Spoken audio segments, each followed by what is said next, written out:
My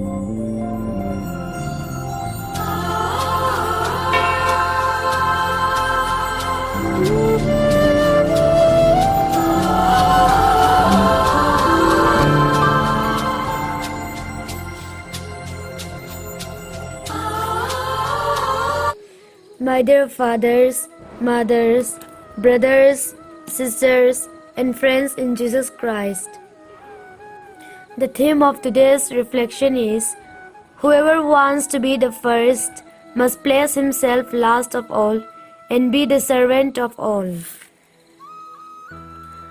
An old monk prayed many years for a vision from God to strengthen his faith, but it never came.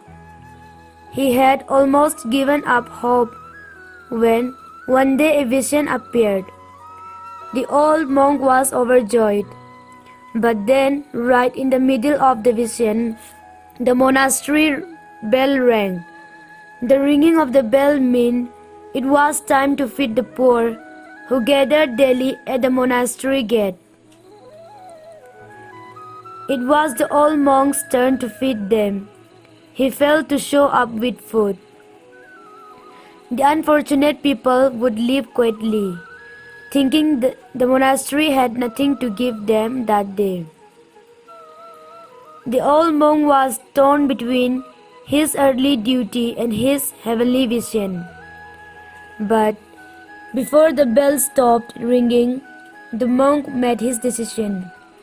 With a heavy heart, he turned his back on the vision and went off to feed the poor.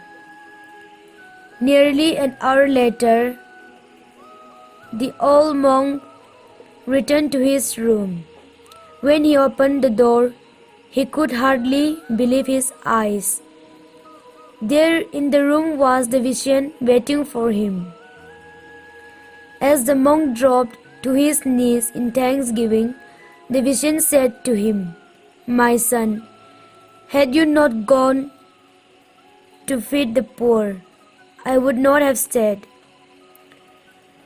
That story bears a striking resemblance to today's gospel. Like the disciples, the monk gave up everything to follow Jesus. Like the disciples, he turned his back on the material wealth of this world for the spiritual wealth of the next world. And like the disciples, after he had done all these things, he learned the most important spiritual lesson of his life. He learned that the best way to serve God is not necessarily to give up everything. The best way to serve God is not necessarily to turn our back on the world and go off to some monastery. The best way to serve God is not necessarily to spend hours in prayer contemplating heavenly visions. The best way to serve God is to do something far more basic. The best way to serve God is to reach out in service to our brothers and sisters, especially those less gifted than ourselves. Jesus taught his disciples this lesson, saying, "Whoever wants to be first must place himself last of all and be the servant of all." This raises an all-important question. How can we translate Jesus' teaching into action in our own lives? Even as we ask that question, we realize that there is no single answer to it. There are as many answers as there are people, and so no one can answer the question for us. We must do it ourselves. Nevertheless, it might help us to look at how one young man answered that question in a courageous and responsible way. Ted Kennedy Jr. first made national news when he lost a leg to cancer at the age of 12. Periodically, after that, the press carried a photograph of him skiing with one leg or playing football with an artificial limb. Now, However, you read about him in another capacity. Young Kennedy has been crisscrossing the country addressing handicapped people, especially the young. He attributes his positive attitude towards his own handicap to his family and friends. They never met him feel different, he says. On top of that, he frankly admits that he had the best doctors and the best treatments available. It takes so little from me to make others feel better that it would be unthinkable not to make the effort. Few of us have the leisure of Ted Kennedy Jr. Few of us have the time or the financial security to do the kind of work he is doing. Yet I can't help wondering about something. Even if you and I did have the leisure and the financial security that Ted Kennedy Jr. has,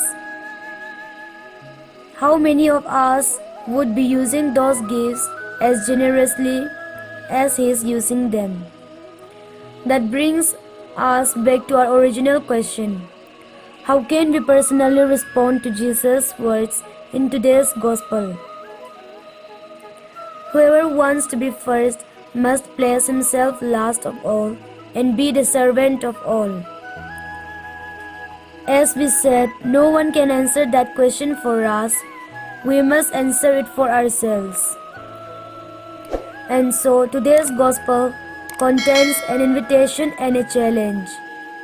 First, it contains an invitation. It invites us to take inventory of our lives and ask ourselves, what is our own spirit of service in that work we are doing? Right now, whether we are a mother raising small children or someone involved in office or factory work. Second, it contains a challenge. It challenges us to take a few minutes off in the week ahead and ask ourselves sincerely, how can we bring to our work a greater spirit of service than we now have? Let's conclude by listening prayerfully to the words of Albert Schweitzer, one of the great Christians of modern times. He turned his back on the concert halls of Europe to become a missionary doctor to the poor in Africa. Schweitzer said, I don't know what your destiny will be, but one thing I know, the only ones among you who will really be happy are those who sought and found how to serve. Let's repeat those words once more. I don't know what your destiny will be, but one thing I know, the only ones among you who will really be happy are those who sought and found how to serve. May the Lord bless each one of us. Amen.